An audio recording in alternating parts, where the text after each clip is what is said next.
ये है happy home multi channel का प्रसारण सीधे आपके सामने। फोकस हिंदुस्तान मुंबई न्यूज़ में आपका स्वागत है। मैं हूं माजिद सिद्दीकी। दुआ सलाम, आदाब, जय भीम। दुनिया बदल रही है, देश वही है, वही रहेगा। हक और हकीकत को बताने वाले खामोश बैठे हैं। आने वाला वक्त ही बताएगा। वीडियो को आखिर तक देखिए। आज की ख़ास खबरें। सबसे पहले फोकस हिंदुस्तान को सब्सक्राइब करें, लाइक के साथ शेयर करें और अपने कमेंट ज़रूर भेजें। समाज को जगाने के लिए आपकी ज़रूरत है। फिर आऊँगा ताज़ा खबरों को लेकर। माजिद सिद्दीकी, जय हिंद।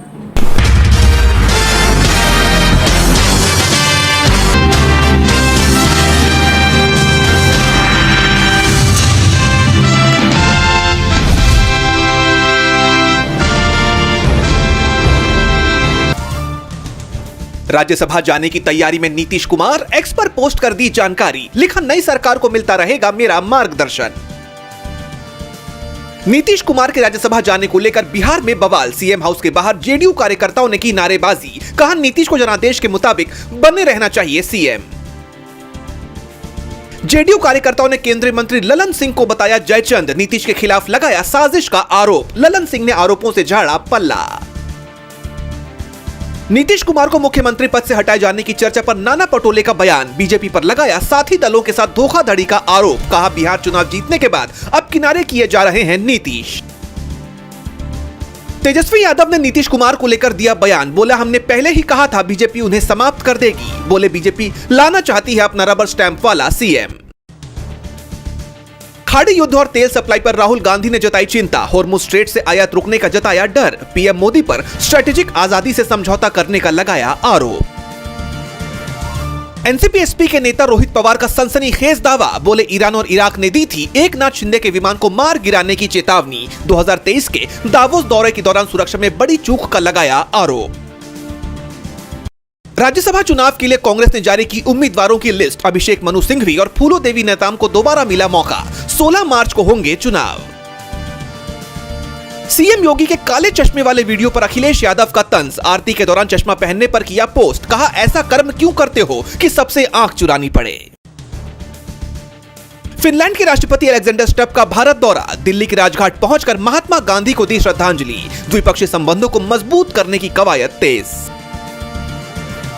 ईरानी जहाज पर हमले के बाद अब्बास अराक्ची ने अमेरिका को दी खुली चेतावनी। कहा, अमेरिका को इस पर होगा पछतावा। भारत से लौट रहा था ईरानी जहाज IRIS डेना। अमेरिका, इजराइल और ईरान के बीच जारी जंग हुई तेज। इजराइल ने लेबनान में फिलिस्तीनी रिफ्यूजी कैंप पर बरसाया बम। 2 की गई जान। ईरान ने खाड़ी देशों में यूएस आर्मी के ठिकानों को बनाया निशाना। कतर में उड़ाया खाड़ी का सबसे बड़ा अमेरिकी रडार। $1.1 अरब है रडार की कीमत। अमेरिकी राष्ट्रपति डोनाल्ड ट्रंप का बड़ा बयान। कहा, ईरान पर बमों मिसाइलों की करेंगे बारिश। तेहरान में तबाही मचाने की दी धमकी। नेपाल में आम चुनाव के लिए वोटिंग जारी। सुरक्षा के कड़े इंतजाम। मतदान केंद्रों के बाहर लगी वोटरों की कतार। कुछ ही घंटों में साफ हो जाएगी तस्वीर। एप्पल ने लॉन्च किया सबसे सस्ता लैपटॉप मैकबुक नियो। शुरुआती कीमत है ₹69,990। 11 मार्च से शुरू होगी सेल। भारत के सर्विस सेक्टर में फरवरी में भी रही मजबूती। 58.1 पर रहा पीएमआई। नए ऑर्डर की घटी रफ्तार। T20 वर्ल्ड कप का दूसरा सेमीफाइनल आज। भारत और इंग्लैंड के बीच खेला जाएगा मुकाबला। मुंबई के वानखेड़े स्टेडियम में शाम 7 बजे से शुरू होगा एक्शन। हैदराबाद में हुआ विजय रश्मिका का रिसेप्शन। लाल साड़ी में एक्ट्रेस ने रखा ट्रेडिशनल लुक। कर्नाटक की डिप्टी सीएम समेत कई बड़े नाम हुए शामिल। बेटी के साथ दुबई में फंसी लारा दत्ता हुई इमोशनल। शूटिंग के दौरान सुने धमाके। कहा, पिछले कुछ दिन रहे काफी तनाव भरे।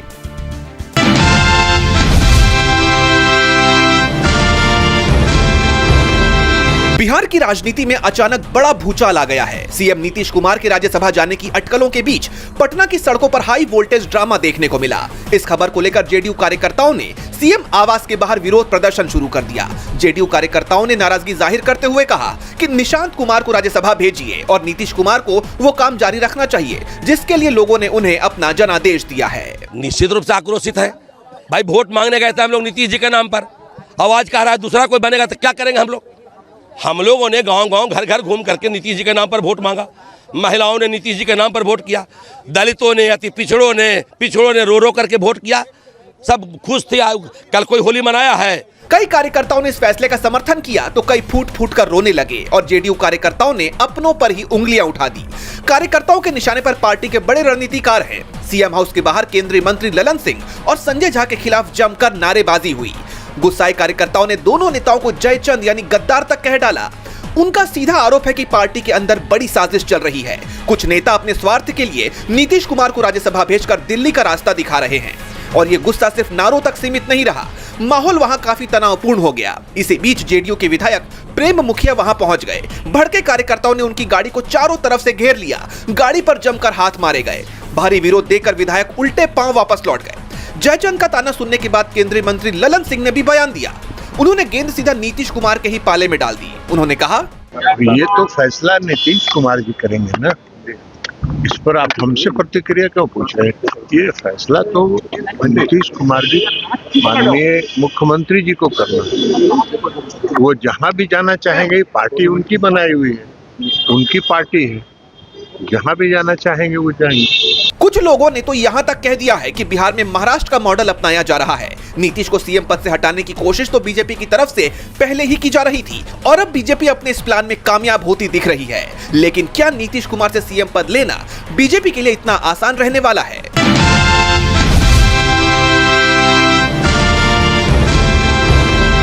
सुप्रीम कोर्ट की जज जस्टिस बीवी नागरत्ना ने न्यायपालिका की आजादी और जजों के नैतिक साहस पर बड़ा संदेश दिया है।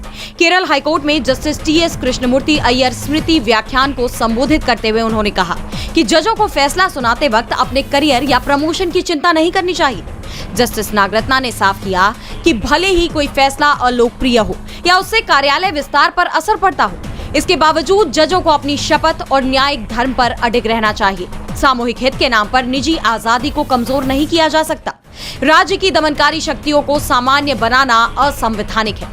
उन्होंने आगे ये भी कहा कि अदालतों को कानूनों को रद्द करने और कार्यपालिका पर रोक लगाने का अधिकार है। ये फैसले राजनीतिक रूप से कठिन हो सकते हैं, लेकिन संविधान की रक्षा के लिए अनिवार्य है। जस्टिस नागरत्ना ने कहा कि न्यायिक राय कोई समझौता नहीं है। सहकर्मियों से अलग राय रखना बौद्धिक स्वतंत्रता का प्रतीक है। असहमति वाले फैसले संवैधानिक विश्वास की अभिव्यक्ति होते हैं। माना जा रहा है कि ऐसा कहकर जस्टिस नागरत्ना ने साफ तौर पर यह मैसेज देने की कोशिश की है कि न्यायपालिका सरकार के आगे झुकने के लिए नहीं, बल्कि संविधान की हिफाजत करने के लिए होती है और एक ही रोस्टर में असहमति होना सामान्य बात है। जैसा कि आप जानते हैं कि जस्टिस बीवी नागरत्ना साल 2027 में भारत की पहली महिला सीजेआई बनेंगी और उससे पहले उनके संबोधन की ये बातें काफी चर्चा बटोर रही हैं।